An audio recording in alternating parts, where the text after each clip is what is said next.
یعنی کہ حضور علیہ السلام کی شفاعت سے ہم لوگ جنت میں جائیں گے۔ اندازہ لگائیے، ارے ہمارے عمل اس لائق کہاں ہے کہ ہمیں جنت مل جائے گی؟ ہماری نماز، روزہ، زکوٰۃ، حج اس لائق نہیں ہے کہ ہمیں جنت مل جائے گی۔ اگر ہم جنت میں جائیں گے تو خالص اللہ تعالیٰ کے فضل سے جنت میں جائیں گے، نبی کی شفاعت سے جنت میں جائیں گے۔ نبی کی شفاعت بتاؤ مل جائے، مدینہ شریف کی زیارت کرنے کے بعد نبی کی شفاعت مل جائے، ہمیں اور کیا چاہیے؟ ارے آقا کی شفاعت تو وہ ہے، اللہ اکبر کبیرہ۔ جب قیامت کا دن ہوگا، لوگ حضرت آدم کی بارگاہ میں جائیں گے، وَيَقُولُ آدَمُ صَفِيُّ اللَّهِ نفسی نفسی، حضرت آدم کہیں گے آج مجھے اپنی جان کی فکر ہے، اللہ اکبر۔ لوگ حضرت نوح کی بارگاہ میں آئیں گے، وَيَقُولُ نُوحٌ نَجِيُّ اللَّهِ نفسی نفسی، حضرت نوح بھی کہہ دیں گے آج مجھے اپنی جان کی فکر ہے، کسی اور کے پاس چلے جاؤ، اذهبوا الى غیری۔ لوگ حضرت موسیٰ کلیم اللہ کی بارگاہ میں آئیں گے، وہ بھی کہہ دیں گے کسی اور کے پاس چلے جاؤ،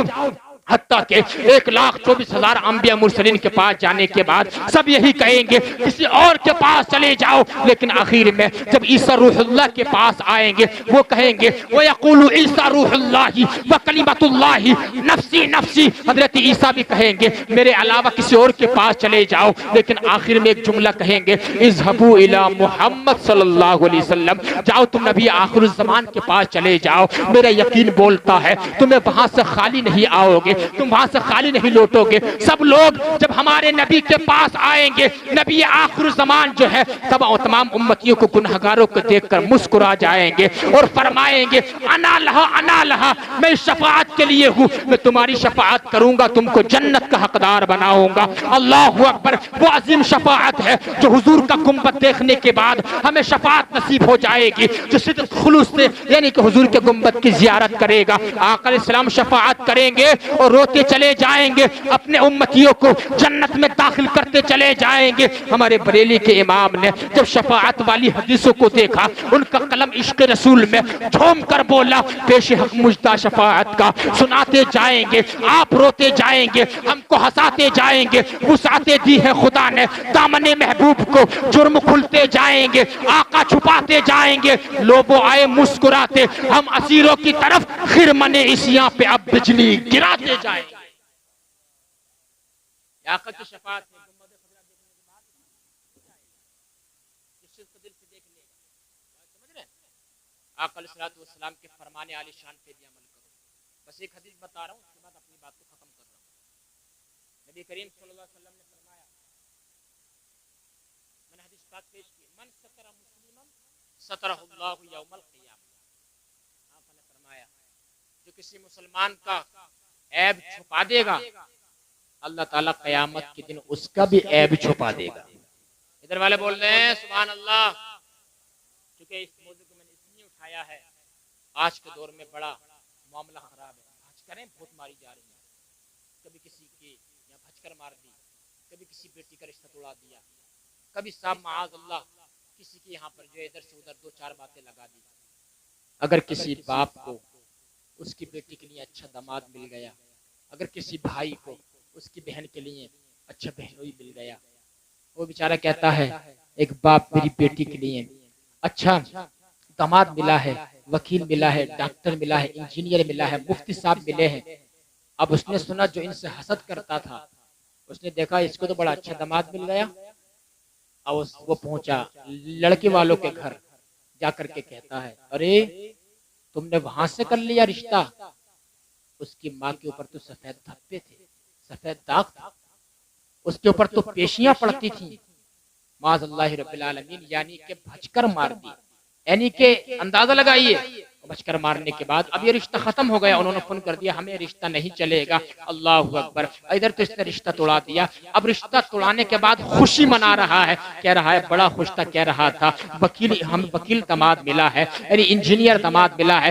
ایک رشتہ توڑانے کے بعد جو ہے گھر میں ٹھٹے مار کے ہنس رہا ہے، یعنی یہ جانور ہے یہ انسان ہے، کسی بیٹی کا رشتہ توڑانے کے بعد ہنس رہا ہے۔ تو کیا سمجھتا ہے تجھے بھی خوشی میسر آ جائے گی؟ یعنی کہ میرے بھائی کسی کی عیب تلاشی مت کر، کسی کا عیب بیان مت کر۔ ارے لڑکی کے باپ سے تمہارا میرا ہزار اختلاف ہو سکتا ہے، لیکن معاشرے کی بیٹی پورے معاشرے کی بیٹی ہے، سوسائٹی کی بیٹی پوری سوسائٹی کی بیٹی ہے۔ اللہ اکبر کبیرہ، یعنی اس کے بارے میں ایسا ہمیں نہیں کہنا چاہیے۔ اگر کوئی تم سے پوچھ رہا ہے فلاں کی بیٹی کیسی ہے، فوراً کہہ دو کہ وہ بیٹی جو ہے ٹھیک ہے، تم جا کر کے دیکھ لو، ہم اس کے بارے میں عیب نہیں نکال سکتے ہیں، ٹھیک ہے سارا معاملہ۔ اللہ اکبر، نبی نے فرمایا جو کسی کا ایک عیب چھپا دے گا اللہ تعالیٰ اس کے دنیا میں 70 عیب چھپا دے گا۔ معاملہ پایا جا رہا ہے، اندازہ لگائیے آپ، یہ معاملہ آج پایا جا رہا ہے۔ عیب چھپاؤ، عیب لوگوں کے عیب بیان مت کرو، ورنہ مدینے والے آقا ناراض ہو جائیں گے۔ نبی کریم صلی اللہ علیہ وسلم جب لامکاں میں گئے اللہ تعالیٰ کی زیارت کرنے، کہاں گئے دوست بولو؟ لامکاں، اللہ تعالیٰ کی زیارت کرنے۔ جنت کی آپ نے سیر فرمائی، جنت میں ایک آپ نے صندوق دیکھا، اعلیٰ حضرت خلیفہ ملک العلماء علامہ ظفر الدین بہاری نے رحمۃ اللہ علیہ نے اپنی کتاب میں کہتے ہیں صندوق دیکھا، صندوق کو کھولا، صندوق کو کھولا نا میرے بھائیو، اس کے اندر ایک قیمتی جبہ ملا، بولو سبحان اللہ، قیمتی جبہ صندوق کے اندر۔ حضور نے دیکھا، عرض کیا اللہ اجازت دے دے، بڑا قیمتی بڑا خوبصورت جبہ ہے، اس کو میں زمین پہ لے کے جانا چاہتا ہوں۔ اللہ نے فرمایا حبیب ہم تمہیں اجازت تو دے دیں گے، حبیب ہم تو تمہاری رضا چاہتے ہیں، جیسے تم راضی ہو جاؤ۔ اللہ تعالیٰ نے فرمایا حبیب وَلَا سَوْفَ يُعْطِيكَ رَبُّكَ فَتَرْضَىٰ، حبیب جیسے تم راضی ہو جاؤ اسی میں ہماری رضا ہے۔ اعلیٰ حضرت نے فرمایا خدا کی رضا چاہتے ہیں تو عالم، خدا چاہتا ہے رضائے محمد۔ اللہ اکبر، اللہ تعالیٰ نے اجازت دے دی، وہ جنتی جبہ جو ہے ہمارے نبی جو ہے لے کر کے آ گئے، لیکن اللہ نے فرمایا حبیب یہ جبہ تم اسی کو عطا فرمانا جو میری مراد کو پہنچ جائے، جو میرے رازوں کو پہنچ جائے۔ اللہ اکبر، حضور جنتی جبہ جب مدینہ طیبہ میں لے کر کے آئے ہیں، صدیق اکبر یار غار مصطفیٰ تشریف لائے۔ کون یار غار مصطفیٰ؟ وہ صدیق اکبر جو افضل البشری بعد الانبیاء بالتحقیق ہے، نبیوں کے بعد اگر سب سے بڑا کسی کا مرتبہ ہے تو وہ صدیق اکبر کا ہے۔ صدیق اکبر تشریف لائے، یا رسول اللہ یہ جبہ آپ مجھے عطا فرما دیجئے۔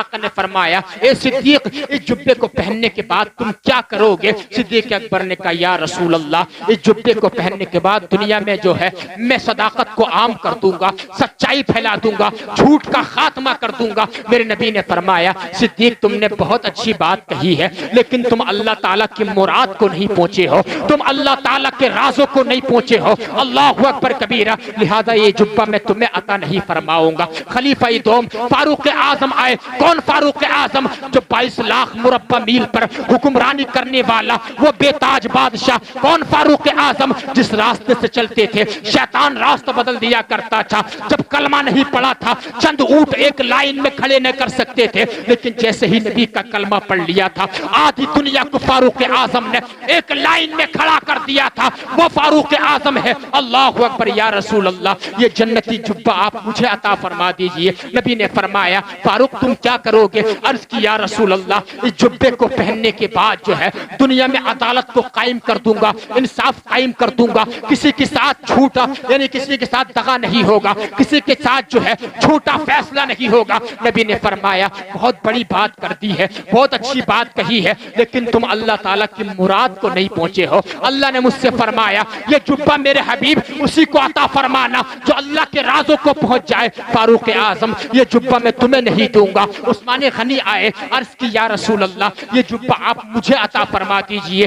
آپ نے فرمایا عثمان کیا کرو گے؟ عثمان غنی نے کہا یا رسول اللہ اس جبے کو پہننے کے بعد جو ہے دنیا میں جو ہے شرم کو عام کر دوں گا، حیا کو لازم کر دوں گا، بے شرمی کا خاتمہ کر دوں گا، سخاوت کو عام کر دوں گا۔ اللہ اکبر کبیرہ۔ نبی نے فرمایا عثمان بہت بڑی بات کر دی ہے، بہت اچھی بات کہہ رہے ہو، لیکن اللہ کی مراد کو نہیں پہنچے ہو، اللہ تعالیٰ کے رازوں کو نہیں پہنچے ہو، لہٰذا یہ جبہ میں تمہیں عطا نہیں کروں گا۔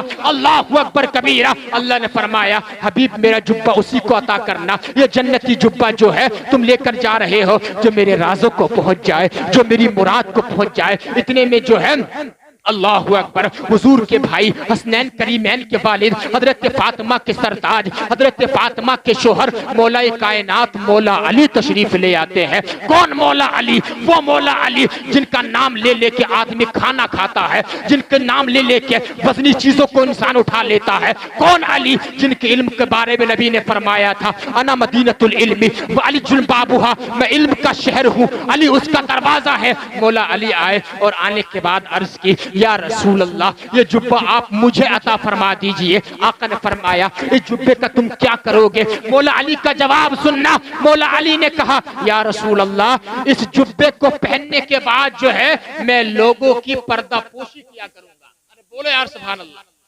یا رسول اللہ میں لوگوں کے عیب چھپایا کروں گا، میں لوگوں کے عیب لوگ دنیا میں ظاہر ہونے نہیں دوں گا، میں لوگوں کی پردہ پوشی کیا کروں گا، لوگوں کے عیب چھپایا کروں گا. اللہ اکبر کبیرہ. جب نبی علیہ الصلوۃ والسلام سے مولا علی نے اتنا کہا ہے میرے آقا کے چہرے اقدس پہ یعنی کہ خوشی کے آثار نظر آتے ہیں. آقا مسکرا جاتے ہیں اور آقا نے فرمایا اے علی تم اللہ تعالیٰ کے رازوں کو پہنچ گئے ہو، تم اللہ تعالیٰ کی مراد کو پہنچ گئے ہو. اللہ اکبر. اللہ نے فرمایا تھا یہ جبہ اسی کو دینا جو میرے راز کو پہنچ جائے. مولا علی نے کہا میں لوگوں کے عیب چھپاؤں گا، میں لوگوں کے رازوں کی حفاظت کروں گا. جب اتنا کہا حضور علیہ السلام نے وہ جنتی جبہ مولا علی کو عطا فرمایا.